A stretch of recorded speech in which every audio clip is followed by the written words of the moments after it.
I have to tell you guys, you guys know everything about me. I have to tell you, I'm in love. I am so in love. I am so happy with my new love. I didn't realize how bad my old love was. See, here's the thing. I always say you have to go through bad times to know what good times are. And I feel like right now, I think we're at good times. I didn't know I was in such a bad relationship. But right now, it feels so good. The joy that we get, the conversations, and just looking and just saying, yeah, that's mine. I'm in love with Brian Schottenheimer. I just am. I realized the relationship I had with Kellen Moore, we just didn't talk. We didn't communicate well. He didn't do what I wanted him to do. You know, there's things like being efficient with the ball. It's, stop being so complex. Talk to me. I listened to Brian, and Brian just is so happy. You want to listen. You just literally sit here and it's like, what's he got to say today? What's he got to say today? Listen to him. That's smart. Just listen. We didn't get to say hi off air. We're just throwing you right into it. That's C guy, man. What's going on? Sorry we had to chase Mickey out of here, man. That's messed up. I feel bad. I know. I feel bad too. There's a lot of pressure on you to make this interview successful. Yeah. Okay. I just want to let you know that from the jump. All right. I'll tell you what, pressure. It's tough. This is a tough situation. Follow up that act right there. Well, I mean, this show's known for very hard, difficult questions, so we're really good. You guys look like bad guys. Tough guys. You know what I'm saying? I don't want to add to it, but you are sitting on the K-Post Roofing and Waterproofing hot seat interview, so it's a lot of pressure. So I actually have one question. I would really love as much detail as you can give us on this.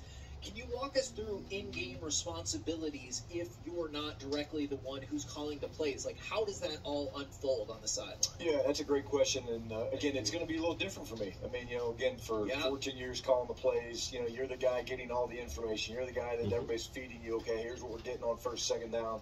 These are some of the adjustments we got to make. And now it's my role, along with the staff, to gather all this information, tie it together, present it to Mike to where not only what they're doing, but really, let's be honest. I mean, the bottom line is when you're talking about offensive football, there's a focus and a really the attempt to, hey, we're going to do what we do. Why? Because we're good at it. We're confident in it. We like to be the ones that want to attack and get after people. But, again, there's going to be adjustments made based on the opponent and how they see us maybe differently than we saw ourselves heading into that game. So I'll be the guy. Did you get a chill when he said adjustments? Talk dirty to me, Brian. Talk dirty to me. Working closely with the staff to communicate to Mike, hey, here's how they've changed, or hey, they're staying with what we expected they do. And then tie that into schematically what we want to do to offset what they're doing.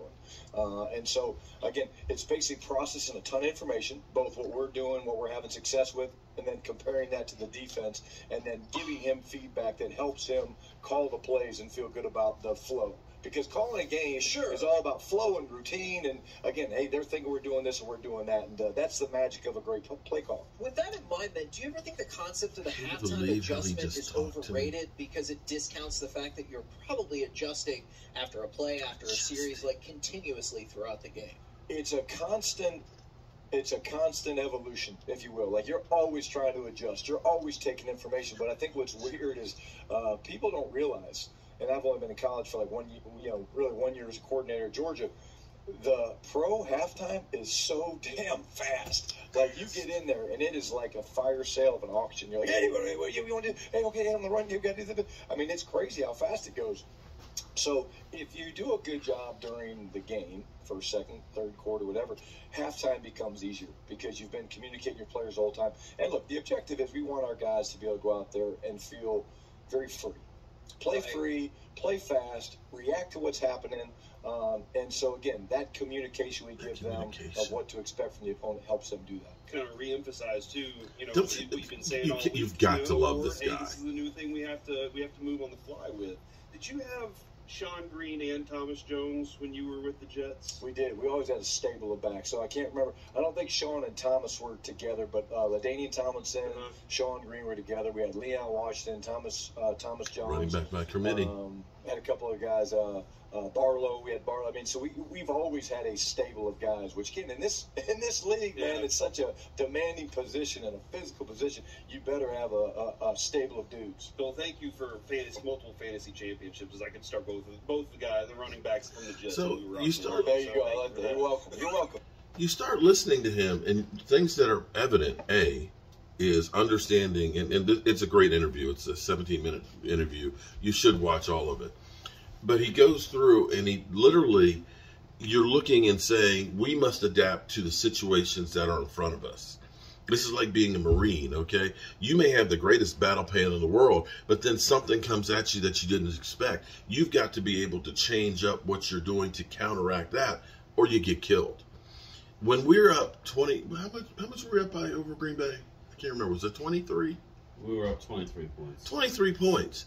That's when you need to be adjusting and saying, okay, we want to shorten the time in this game, and that's where we need to run the football and such. We want to try and play keep away. Other times, maybe they're giving you a different look than what you had, but you felt like we had a game plan, and we're going to stick to this game plan whether it's win, lose, or draw.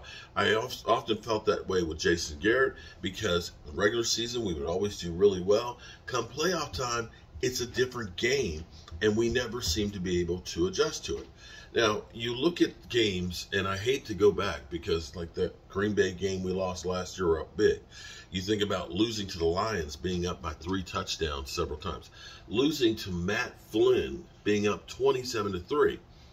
Good coach. Actually, Mark. What? Yeah, that's what it was. It was 23. Well, 26 also Matt Flynn, but losing those kind of games. Good coaches understand the dynamics of a game. Pete Carroll, I think being at a lead, and I'm not talking about, blowout lead. Anytime he has a lead at halftime, he pretty much wins. I think it's something like 5 games in his career as an NFL coach where they've been up at halftime, they've lost. And that's understanding the change of the game and how to take care of that lead. And I don't feel like we got that with Kellen Moore. Listening to Brian Schottenheimer talk about basically not just me, the other coaches that are getting the input and getting the information and stuff that we're putting together collectively, I don't know that Kellen Moore had that dynamic. I don't know that Kellen Moore, I honestly don't see people communicating with Kellen Moore. Have you ever seen like a coaching huddle with Kellen Moore? No. Kellen Moore was not a very good communicator. He knew his offense. Yeah. Wasn't a good communicator. And ultimately, the thing, like Brian Schottenheimer said, he couldn't get a job at his own alma mater, Boise State, as head coach because he couldn't interview well. That was well known. There you go. But, like he's talking about at halftime that, there's so much that's going on, so much information. It's just like, and you need people around you to be your right hand. Now, see, my nickname for my new love is the Hand of the King. It's Brian Schottenheimer. He is the hand of the king, if you're a Game of Thrones person, who's giving the information to help the head coach make that play call in real time and say, look, this shit's not working. This shit's actually looking good. 12 personnel, we need to do more of it, okay? 2 tight end sets. And I think you're going to see better play calling. Maybe not necessarily more success per play, but using the right play at the right time. I think you will definitely see more of that. And this is where you have to be excited. It's a new relationship. And new relationships are always great. All right, good people. I'm Mark Holmes, and I'm waiting for my man Game Time to get his video out there. He's been slamming Lord Brunson, bitch slapping him, as well as the rest of the Eagles. And that's what we do here at Joe Blue Sports Report and Game Time Brian. We're a little over 100 people away from him eating the Pacquiao chip.